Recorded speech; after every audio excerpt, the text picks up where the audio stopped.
You're about to lose another friend, and you don't even know why. There's a communication pattern you're using right now, in texts, conversations, even arguments, that's secretly destroying your relationships. And the worst part? Everyone around you notices it except you. I'm talking about conversational narcissism, and no, this isn't about being a full-blown narcissist. This is something far more common, far more subtle, and something most of us do without realizing it. It's the habit of constantly steering every conversation back to yourself. And it's silently pushing people away, one conversation at a time. Sociologist Charles Derber first identified this pattern in the 1980s. He discovered that in casual conversations, people constantly compete for attention. But here's the thing, most people don't realize they're doing it. Let me give you an example. Your friend says, "I just got back from an amazing trip to Japan." A supportive response would be, "That's incredible. What was your favorite part?" But a conversational narcissist responds with, "Oh, I went to Japan 3 years ago. Let me tell you about my experience." See the difference? One keeps the focus on the speaker. The other hijacks the conversation. Derber called these shift responses versus support responses. Support responses keep attention on the other person, asking questions, showing interest, encouraging them to share more. Shift responses redirect attention back to you. And when you consistently choose shift responses, people start to feel unheard, unimportant, and eventually, they start to distance themselves. So how do you know if you're guilty of this? Here are 7 signs you might be a conversational narcissist. Number 1, the one-upper. No matter what someone shares, you've done it bigger, better, or worse. They ran a 5K? You ran a marathon. They had a tough day? Your day was impossible. Number 2, the storyteller. Every topic reminds you of a story about yourself. Your friend barely finishes a sentence before you launch into your own tale. Number 3, the advice giver. Instead of listening, you immediately jump to solutions. Here's what you need to do, but often, people don't want solutions, they want to be heard. Number 4, the topic changer. Someone's sharing something important, and you suddenly say, "Speaking of that, did I tell you about?" You're not connecting, you're redirecting. Number 5, the interview. About yourself. You ask questions, but only to create an opening to talk about your own experience. How was your promotion? Because when I got promoted. Number 6, the poor listener. You're already planning what you'll say next while the other person is still talking. Your eyes glaze over. You interrupt. You finish their sentences. Number 7, the unequal timer. In a 30-minute conversation, you speak for 25 minutes. You don't even notice the imbalance.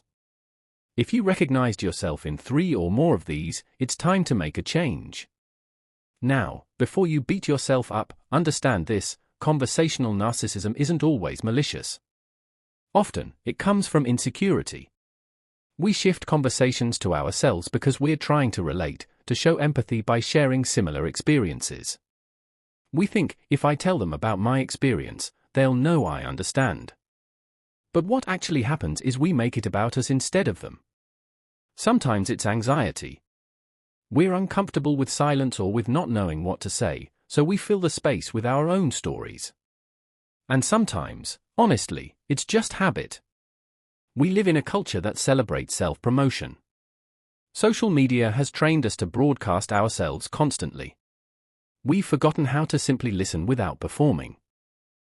But here's the truth: the most magnetic people aren't the best talkers, they're the best listeners. Think about the last time you had a conversation that left you feeling energized and valued. I'd bet anything the other person asked you questions, remembered details, and made you feel like you mattered. So how do you stop?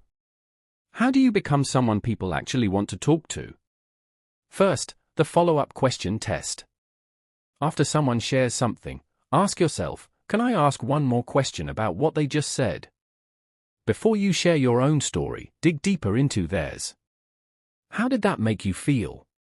What happened next? What made you decide that? This simple pause can change everything. Second, the 70-30th rule.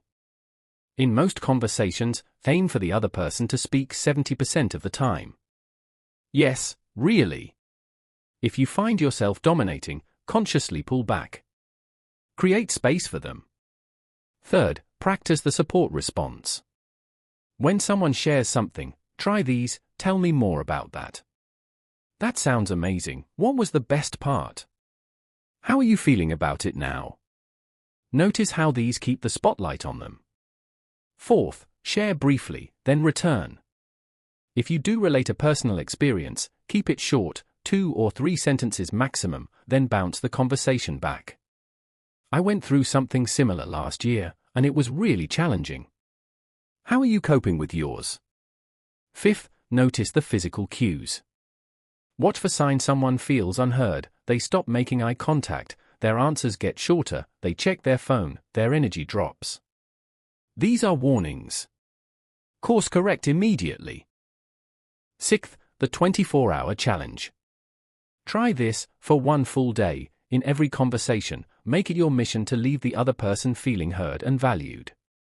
Don't share about yourself unless explicitly asked. Just listen, ask questions, and be genuinely curious. Notice how people respond. Notice how you feel. The magic is this: when you make others feel seen and heard, they'll want to be around you more.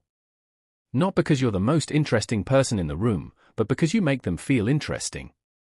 Here's what's at stake: your relationships. Every time you hijack a conversation, you send a subtle message: my experiences are more important than yours. Do it enough times, and people stop sharing with you. They stop calling. They stop inviting you. Not because they don't like you, but because being around you feels exhausting. But the flip side is beautiful. When you break this habit, you become someone people trust. Someone they seek out. Someone who makes them feel valued in a world where everyone's screaming for attention. The most powerful thing you can give someone isn't advice, isn't your story, isn't your wisdom. It's your attention. Your genuine, undivided attention. So here's my challenge: take the 24-hour test. Go 1 day consciously choosing support responses over shift responses. Watch what happens. I promise you, your relationships will start to feel different. Deeper. More real. Because at the end of the day, people don't remember what you said.